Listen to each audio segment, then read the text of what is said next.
నమస్తే, welcome to frankly with Telakapalli. సమకాలీన రాజకీయ అంశాలు, లేటెస్ట్ పొలిటికల్ అప్డేట్స్ అందించడానికి మనతో పాటుగా సీనియర్ సంపాదకులు తెలకపల్లి రవి గారు సిద్ధంగా ఉన్నారు. రవి గారు నమస్తే సార్. నమస్తే వర్మ సార్. ఇండికో గిలగిల రామ్మోహన్ నాయుడుపై విపరీతమైన విమర్శలు దేశవ్యాప్తంగా.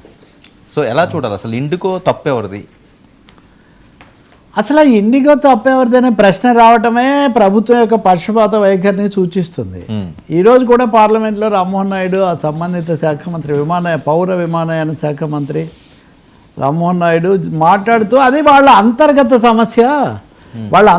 సమస్య సర్దుబాట్లు వాటిలో వచ్చింది తప్ప మేమైతే దానికి చేయాల్సింది చేసాము అని చెప్తున్నారు. అంతర్గత సమస్య అని ఈరోజు కూడా లోక్సభలో చెప్తున్నారంటే మంత్రి గారు ఏమంటారంటే, వేల విమానాలు రద్దయిపోయి ప్రయాణికులు అక్కడ నానా అవస్థలు పడి ఆఖరికి సింగపూర్ ప్రధానమంత్రి ఎవరో పెళ్ళికి వెళ్ళకపోయాడంట. వర్మ, ఒక చిన్న బస్సు ఏదో సమయానికి ట్యాక్సీ రాకపోతేనే ఎన్నో ఇదైపోతాయి కదా. అటువంటిది ఇన్ని వేల మంది ఇన్ని చోట్ల 10 రోజులైంది. ఇప్పటికి దాదాపు వారమేమో ఖచ్చితంగా పెరిగి కూడా 7-8 రోజులైంది. ఇప్పటికి కూడా పరిష్కారం కాలేదు. ఈరోజు కూడా 670 విమానాలు రద్దు అవుతూ ఉన్నాయి. కాబట్టి వందల విమానాలు ఇంకా రద్దయిపోతూ ఉంటే ఇండిగో యొక్క ప్రత్యేకత ఏమంటే, ఒక విమానం రద్దు అయితే 6 విమానాలు రద్దు అయినట్లు లెక్క. కనెక్టింగ్గా అన్నీ ఉంటాయి. ఎందుకని మీరు దిగుతుండగానే వాడు అన్నీ క్లీన్ చేసేసి అంతా సెట్ చేస్తాడనమాట. నెక్స్ట్ దీని మీద ఫర్దర్ అక్కడి నుంచి అది ఇలా మారిపోతుంది, అక్కడి నుంచి ఇలా మారిపోతుందని. ఇంకా ఇందులో ఒక పెద్ద సమస్య, చాలా విచిత్రము విడ్డూరం కూడా ఏంటి తెలుసా? ఇన్ని వందల వేల విమానాలు దేశంలో రద్దు చేశారు, కానీ విదేశీ విమానాలు 10% మాత్రమే రద్దయినాయి. దేశంలోనేమో మొత్తం దాదాపు 70%, 80% రద్దు చేశారు. కానీ ఎందుకని అంటే విదేశీ వాడికి బాగా డబ్బులు వస్తాయి.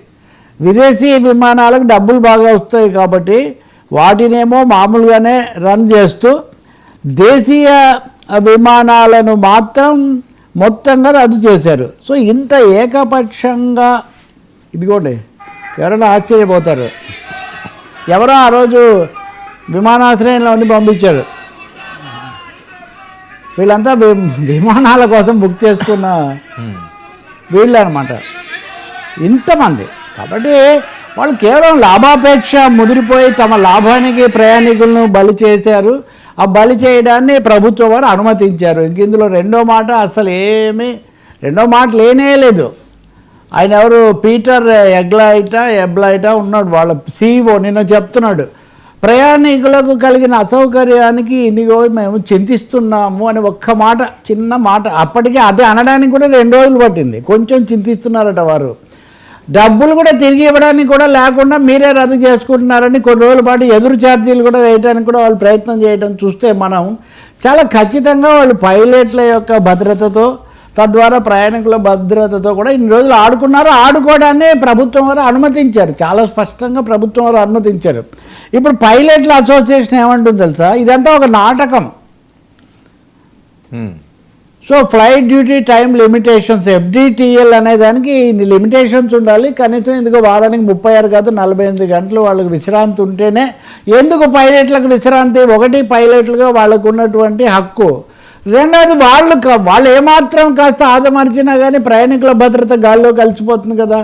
కాబట్టి ఆ FDTL అనేది పైలట్ల భద్రత కోసం పెట్టింది, నిజానికి దేశంలో ప్రజల దీనికోసం పెట్టింది. దాని నుంచి మినహాయింపు కోరడం ఏంటి? వీళ్ళు మినహాయింపు ఇవ్వడం. ఇప్పుడు కూడా ఫిబ్రవరి వరకు మినహాయింపు ఇచ్చారు. అంటే లొంగిపోయారు వాస్తవానికి. ఇప్పుడు కూడా పైకి ఎన్ని మాట్లాడుతున్నా కానీ ప్రభుత్వం వారు ఏమాత్రం కఠినమైన నిర్ణయము తీసుకోలేదు, ఖచ్చితంగా హెచ్చరికలు చేయలేదు, ప్రత్యామ్నాయాలు కూడా చూడలేదు. అదే చాలామంది చెప్పారు. ఇప్పుడు డియోపల్లి అని 2 ఎయిర్ ఇండియా కూడా టాటాలకు ఇచ్చేసిన తర్వాత 67% పైన ఏమో ఇండిగో, 15-20% టాటా. వీళ్ళిద్దరే నడుపుతున్నారు దేశంలో. కాబట్టి ఇది ఒక పెద్ద షాక్ లాంటిది. ఇది చాలా ఖచ్చితంగా పైలట్ల అసోసియేషన్ ఎప్పటి నుంచో హెచ్చరిక చేస్తూ వచ్చింది. మీకు గుర్తుంటే కనుక జూన్లో అహ్మదాబాద్ విమాన ప్రమాదం జరిగిన రోజే పైలట్స్ అసోసియేషన్ ఈ ప్రమాదం చెప్పింది. మిగిలిన అనేక కారణాలతో పాటు పైలట్ల విధి నిర్వహణ, వాళ్ళ మీద విపరీతమైన భారం మోయడం, కనీసమైన ఉపశమనం లేకుండా చేయటం, ఇలాంటి వాటి వల్ల ఒక ఒత్తిడికి గురైపోతున్నారు. పైలట్లు ఒత్తిడికి గురైపోయి ఎటు చేస్తున్నారో కూడా తెలియనంత పరిస్థితి. ఆ రోజు కూడా ఏమన్నారు? అంటే పైలట్ తప్పిదాం అని చెప్పడానికి ప్రయత్నించారు. అంటే ఆయన స్విచ్ ఆఫ్ చేసాడో లేదో చూసుకోలేదు, ఆయన ఇచ్చిన సమాధానం కూడా. అంటే పైలట్లను నిందించడం తప్పితే శక్తికి మించి వాళ్ళతో భయంకరమైన చాకరీ చేయిస్తూ భద్రతను కూడా బలి పెడుతున్నటువంటి ఇండిగోను కానీ ఇంకొకరిని కానీ అనేటటువంటి పరిస్థితిలో ప్రభుత్వం లేదు. ఇప్పటికి కూడా ఏమనాలి, ఇది ఇండిగో తప్పిదము, ఇండియా వైఫల్యము, ఇండిగో చేసింది అని చెప్తున్నారా? మంత్రి చెప్పట్లా, అంతర్గత సమస్య అంటున్నారు. అంటే వందల మంది ప్రయాణికులతో కూడినటువంటి ప్రాణాలతో కూడిన ఈ విషయం ఇండిగో అంతర్గత సమస్య అని 8వ రోజు, నేను ఈరోజు తాజా పార్లమెంట్ చెప్తున్నా, ఈరోజు కూడా ప్రభుత్వం చెప్తుంటే ప్రభుత్వం ఎవరి పక్షాన ఉందో చాలా స్పష్టమవుతుంది. పైలట్స్ ఏమంటున్నారు తెలుసండి, పైలట్స్ అసోసియేషను, ఇదంతా ఒక నాటకం, పైలట్లను ఇంతకు మించి మీరు పని చేయించకూడదు, ఇంతే డ్యూటీ చేయాలి, ఇంతమంది ఉంటేనే మీరు ఇన్ని రన్ చేయాలి అని షరతులు చాలా ఖచ్చితంగా వచ్చాయి. కాబట్టి ఆ షరతులు అమలు జరపడానికి వీళ్ళు సిద్ధంగా లేరు.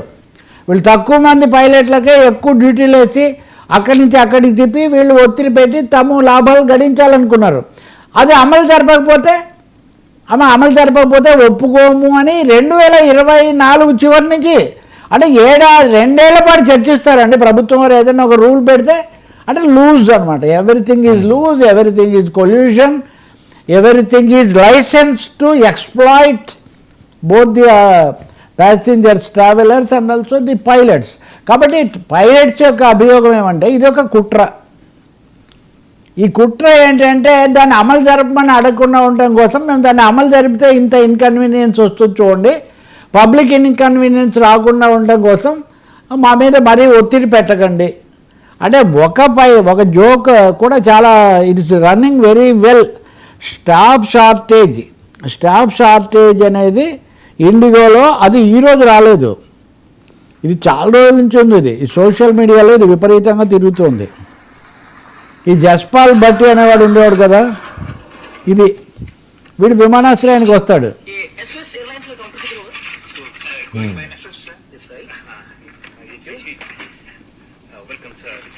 ఇక్కడ నుంచి అన్ని చోట్ల వీడే ఉంటాడు. ఏది అదిగోండి, ఇక్కడ నుంచి అక్కడికి వస్తాడు. ఇది ఒక్కటి చూడండి మీరు,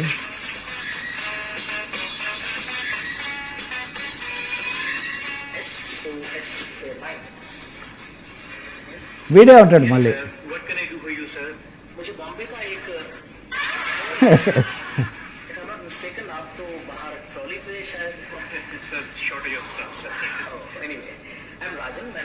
సో ఇక్కడి నుంచి వీడు చివరకు ఈ ట్రావెలర్ ఇవన్నీ భరించలేక కంప్లైంట్ చేస్తాను, కంప్లైంట్ ఆఫీసర్ ఎక్కడ ఉన్నాడు అంటే పలానా చోటు ఉన్నాడు అంటాడు. వెళ్తాడు, అక్కడ కూడా వీడే ఉంటాడు. ఒరే ఇక్కడ కూడా నేనే ఉన్నావా అంటే, అసలు సార్ మా కంపెనీ పేరు ఎస్ఓఎస్ ఎయిర్లైన్స్ అంటే ఏమో మీకు తెలుసా సార్ అంటారు. ఏంటంటే షార్టేజ్ ఆఫ్ స్టాఫ్ సార్, మా ఎయిర్లైన్స్ పేరే అది అంటారు. సో ఇండిగోలో ఈ పరిస్థితి ప్రయాణం చేసే వాళ్ళందరికీ కూడా తెలుసు. ప్రయాణం చేసే వాళ్లకు ఒక పూట ఒక ప్రయాణానికి సంబంధించిన విషయం, కానీ వాళ్ళ సిబ్బందికి దాన్ని నడిపే వాళ్లకు అది నిత్యం ఒక సవాల్ లాంటిది అనమాట. సో దీని మీద ఒత్తిడి తెచ్చి ఖచ్చితంగా అంతమంది ఉంటేనే కానీ అనుమతించమని చెప్పే బదులు 2024 మొత్తం అనుమతించి, 2025 మొత్తం అనుమతించి, 2025 చివరిలో కూడా ఇంత జరిగిన తర్వాత కూడా ఇన్ని వేల మంది నరకయాతన అనుభవించిన తర్వాత కూడా ఇదేదో ఇండిగో అంతర్గత సమస్య అంటున్నారంటే ఇది ఖచ్చితంగా ప్రభుత్వం వారు దీన్ని మోస్తున్నారు, కాస్తున్నారు అనేది చాలా స్పష్టంగా మనకు అర్థమవుతుంది. ఈ ప్రాసెస్లో వస్తారు మీరు అడిగినట్టుగా రామ్మోహన్ నాయుడు మంత్రి, యువ మంత్రి, చాలా క్రియాశీలంగా ఉన్నారు. అలాగే చంద్రబాబు నాయుడు, లోకేష్ కూడా బాగా ప్రోత్సహిస్తున్నారు. హిందీలో కూడా మాట్లాడుతుంటారు. ఇవన్నీ హిందీలో ఇరగదీసిన అని మన వాళ్ళు వేస్తుంటారు. ఓకే, ఆయన యువ నాయకుడుగా ఆయన మీద మనకేం లేదు. కానీ ఈ సమస్యను అందుకోవడంలో ఆయన ఘోరంగా విఫలమయ్యారు. నిజానికి రామ్మోహన్ నాయుడు నిమిత్త మాత్రుడు. అక్కడ నరేంద్ర మోదీ గారు, అమిత్ షా గారు, నిర్మలా సీతారామన్ గారు, ఇంతమంది హేమీల మధ్యలో రామ్మోహన్ నాయుడు ఎట్లా చేయగలుగుతారు? కానీ రామ్మోహన్ నాయుడు కూడా ఈ జరిగిన మొదటి రోజు, నేను ఇప్పుడు మీకు ఇందా చూపించానండి, ఆ రోజు కూడా నాకు ఇది పంపిన ఆయన రామ్మోహన్ నాయుడు కూడా పెట్టాడు ఉదాహరణకు. అంతా చదువుకుంటుంది అది ఇదని ఇలా చెప్తూ వచ్చారంటే సమస్య మ్యాగ్నిట్యూడ్, గ్రావిటీ ఆఫ్ ది ఇష్యూను బాగా తగ్గించారు అప్పుడు ఇప్పుడు కూడా అన్నది చాలా స్పష్టం. ఎవరు ఆ శాఖ నిర్వహించినా ఇంత వైఫల్యం జరిగిన తర్వాత దానికి బాధ్యత తీసుకోవాల్సిందే కదా, బాధ్యత తీసుకొని ఏం చేస్తారు ఆయన కాకపోతే ప్రధాని తీసుకొని ఏదైనా చేయాలి కదా, రీషఫ్లింగ్లు ఇట్లాంటివి చేస్తుంటారు.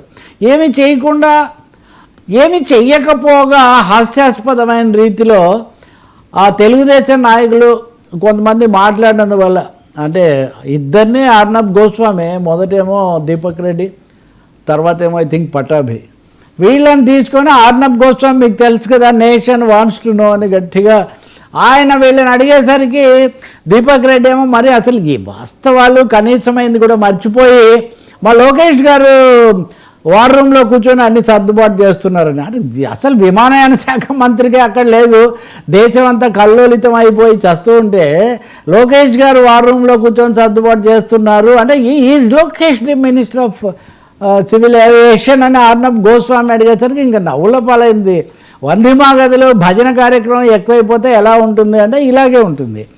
కేంద్ర క్యాబినెట్ అందులో శాఖలు ఇది వెరీ సీరియస్ అఫైర్. అందులో వాళ్ళకు కూడా ఈ ఇండిగోకు లోబడిపోయారు అనే ఒక విమర్శ ఎదుర్కొంటుంటే లోకేష్ ఇక్కడి నుంచి ఏదో చేస్తున్నాడు అని ఆయన చెప్పేసరికి తెలుగుదేశం తర్వాత ఇంకొక ఇందాక చెప్పిన ఆయన, సో ఇది షాక్ అయిపోయింది. చంద్రబాబు నాయుడు గారు అందరినీ పిలిపించారు ఆ సాయంత్రం ఇమీడియట్గా పిలిపించి అన్నీ వేరే మాట్లాడారంట అందరూ. ఇది మాట్లాడలే, ఏదో అన్నీ మాట్లాడుతున్నారు కానీ ఈ విషయం ఏం మాట్లాడరా అంటే ఏదో ఇట్లా అయిందంటే చాలా సిల్లీ, ఇంకెవరు నోరెత్తకండి, ఇంకెవరు కూడా ఈ ఇండిగో అఫైర్ మీద తెలుగుదేశం తరఫున మీరు ఎవరు ఏమీ మాట్లాడకండి, మన కొత్త సమస్య. అందుకే మీరు చూస్తే కనుక గత 2 రోజుల తర్వాత మొదట మాట్లాడిన తర్వాత టోటల్ సైలెన్స్. ఈయన కూడా కొంచెం రామ్మోహన్ నాయుడు కూడా చాలా వరకు తగ్గించిన ఒక పరిస్థితి వచ్చింది. కాబట్టి ఏదో ఎంకిపెళ్ళి ఏదో సామెత చెప్పినట్టుగా ఆ ఇండిగో సంక్షోభము, కేంద్రంలో ఉన్న కార్పొరేట్ పాలసీస్ అనండి, లేకపోతే ప్రైవేట్ ఏవియేషన్ వాటిని అనుమతించడం అనండి, అది కొంచెం రామ్మోహన్ నాయుడుకు గట్టిగానే దెబ్బ తగిలింది. అది ఎప్పుడు మోదీ నిర్ణయాలు చేస్తారు, ఎలా చేస్తారు అనేది ఒకటి కావచ్చు. దీనికి ఇంకొక వెర్షన్ కూడా ఏమంటే ఇదంతా కూడా రామ్మోహన్ నాయుడు నిమిత్త మాత్రుడు. రెండోది ఇండిగో కూడా దీని వెనక చిన్న కుట్ర కూడా ఉంది.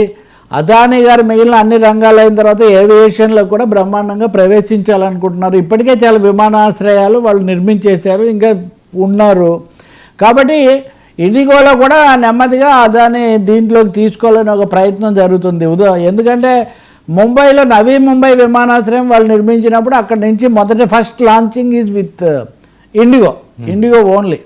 సో అలాంటివి కూడా జరుగుతున్నాయి, ఒక విధమైన సంప్రదింపులు ఇవన్నీ దానికోసం కూడా ఇలా చేస్తున్నారు, సేవింగ్ ది ఏవియేషన్ అనే పద్ధతిలో. కానీ ఇదైతే పెద్ద షాక్ వర్మ. ఇక్కడ మీరు పరస్పరం సంబంధం లేనిగా కనబడచ్చు, కానీ మీరు లేబర్ కోడ్ గురించి ఒక చర్చ జరుగుతుంది. 29 లేబర్ కోడ్లను కేవలం 4 లేబర్ కోడ్లుగా మార్చేసి పని గంటలు ఏంటి, భద్రత ఏంటి అంటే ఎన్ని గంటలైనా పని చేయొచ్చు వారంలో, పని గంటలు వారం మొత్తం మీద లెక్కేయాలి కానీ రోజుకి 8 గంటలనే అయ్యకూడదు. ఇలా మొత్తం మీద పని చేసే వాళ్ళ మీద, ఉద్యోగుల మీద భారం పెంచే ఒక ప్రయత్నం జరుగుతుంది. పార్లమెంటు ముందు కూడా ఉన్నాయి. ఇలాంటి సమయంలో పైలట్స్ అనేవాళ్ళు చాలా స్కిల్డ్ అండ్ ఛాలెంజింగ్, చాలా స్కైస్లో జరిగేది కదా, వాళ్ళు కూడా అటువంటి సమస్యని ఎదుర్కోవడం కనుక మీరు చూస్తే దిస్ ప్రైవేట్ మోడల్, శృతి మించిన ఈ ప్రైవేట్ మోడల్ అనేది మినిమం సెక్యూరిటీస్ లేకుండా పోతున్నాయి. ఇది ఒక గ్లోబల్ ఇష్యూ కూడా అయి కూర్చుంది. దీన్ని మరి ఇప్పటికీ ప్రభుత్వం దగ్గర ఏమీ సమగ్రమైన ప్రకటన లేదు, ఏం జరుగుతుందో తెలియదు. కానీ రామ్మోహన్ నాయుడు మీద వేటు పడినా పడవచ్చు ఈ ప్రక్రియలో. అంటే ఎవరో ఒకరి మీదకి తోయాలి కదా, తర్వాత జరిగేది ఏంటి అని. లేకపోతే శాఖల మార్పు లాంటివైనా కొన్నిసార్లు జరగవచ్చు. ఇంకో పెద్ద విషయం ఏమంటే తెలుగుదేశం పార్టీ యొక్క జాతీయ ప్రతిష్టకు దీనివల్ల వచ్చే ఒక దెబ్బ. అంటే వ్యక్తిగా ఎవరంటే వర్మ గారు మాట్లాడారంటే మిగతా విషయాలన్నీ తర్వాత కదా. సో ఆయన అక్కడ ఉన్నారు కాబట్టి. రెండవది మొదటి రోజున ఆయన స్పందన కూడా కొంచెం పరిమితంగా ఉంది, మ్యూటెడ్గా ఉంది. ఆయన కూడా ముందు నుయ్యి వెనక్కి పోయి అన్నట్టుగా ఉంది ఆయన పరిస్థితి.